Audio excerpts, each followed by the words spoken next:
नमस्कार साथियों, एक बार फिर से आपके अपने एजुकेशन चैनल पवन सर जी के हब में आपका स्वागत है। साथियों, आज की क्लास में अपन घोड़ा पशु से संबंधित शब्दावली को क्लियर करने वाले हैं, कंप्लीट करने वाले हैं। लेकिन यदि आप इस प्लेटफॉर्म पर पहली बार हैं तो चैनल को सब्सक्राइब करें, बेल आइकन ऑन कर लें ताकि जब भी वीडियो अपलोड की जाए आप तक पहुँच सके। देखिए, घोड़ा में जो वयस्क नर होता है उसके लिए क्या शब्द है? स्टालियन या स्टड। और उसके बाद यदि मादा की बात की जाए तो मादा के लिए शब्द है मेयर, यानी जो बच्चा दे चुकी बछेरी, जिसने इसका बच्चा जो होता है उसके लिए स्थानीय भाषा में बछेरी शब्द का प्रयोग होता है ना। तो जो बच्चा दे चुकी उसके लिए क्या शब्द है? मेयर शब्द है। उसके बाद अपन बात करते हैं जवान नर की, तो जवान नर के लिए यहाँ पर क्या शब्द आया है? कोल्ट शब्द है, तो ये भी थोड़ा सा क्रिटिकल है। और उसके बाद अपन बात करें जवान मादा की, तो मादा के लिए यहाँ पर शब्द है फेली। क्या शब्द है? फेली। घोड़ी जो होती है, जवान जो होती है घोड़ी, उसके लिए क्या शब्द है? फेली शब्द है। तो घोड़ी पशु में जो नवजात होता है या घोड़ा पशु में जो नवजात होता है उसके लिए क्या शब्द है? फोल शब्द है। उसके बाद आता है घोड़े की प्रसव प्रक्रिया क्या है। घोड़ी जो होती है जब वह ब्याती है तो उसकी जो प्रसव प्रक्रिया जो होती है उसको लोग क्या बोलते हैं? फोलिंग बोलते हैं। उसको क्या बोलते हैं साथियों? फोलिंग। और उसके बाद अपन बात करें समागम की, मेटिंग प्रक्रिया की, तो ये होता है कवरिंग। उसके लिए क्या शब्द है? कवरिंग शब्द है। उसके लिए क्या शब्द है? कवरिंग शब्द है, ठीक है। और उसके बाद जो बंध्याकृत नर जो होता है उसके लिए क्या शब्द चलता है साथियों? उसके लिए चलता है जेल्ड। क्या शब्द है? उसके लिए जेल्ड शब्द है। और वहीं पर इसका जो रहने का स्थान है, आवास जो है, उसे अस्तबल या स्टेबल कहते हैं। हिंदी में इसके लिए क्या शब्द है? अस्तबल।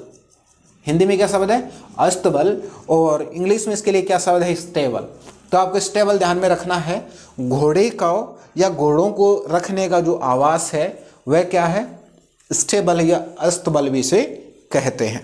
अब बाकी की जो पशुओं का अपने अध्ययन किया शब्दावली में, तो हमने पाया कि गाय, भैंस, भेड़, बकरी, इनका जो समूह होता है, यानी कि जो रहने का स्थान, समूह नहीं, इनको रखने का स्थान जो होता है उसके लिए क्या शब्द चलता है?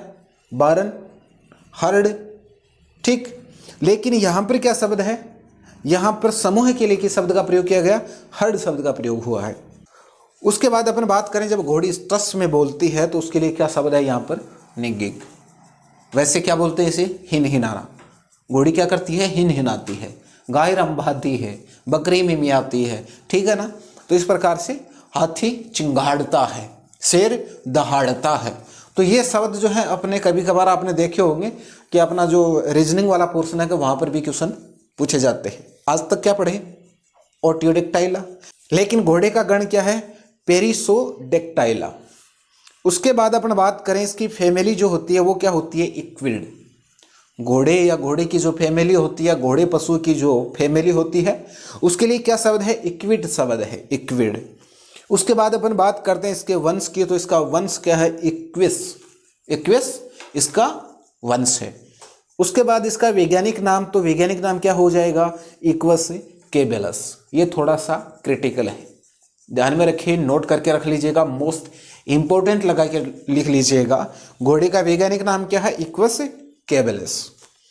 उसके बाद अपन बात करते हैं घोड़े में गुणसूत्र कितने होते हैं? तो 64 होते हैं, 64 होते हैं, ठीक है।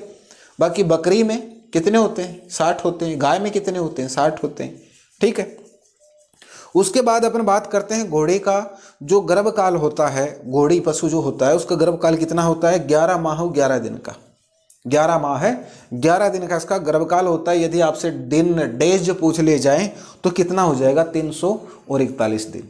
उसके बाद अपन बात करते हैं स्ट्रेस अवधि की, तो घोड़ी की स्ट्रेस अवधि कितनी होती है? 21 डेज, 21 दिन इसकी स्ट्रेस अवधि होती है। प्रिय साथियों, उम्मीद करता हूं कि क्लास आपको पसंद आई होगी। तो चलिए मिलते हैं अगली क्लास में, तब तक के लिए जय हिंद, जय भारत।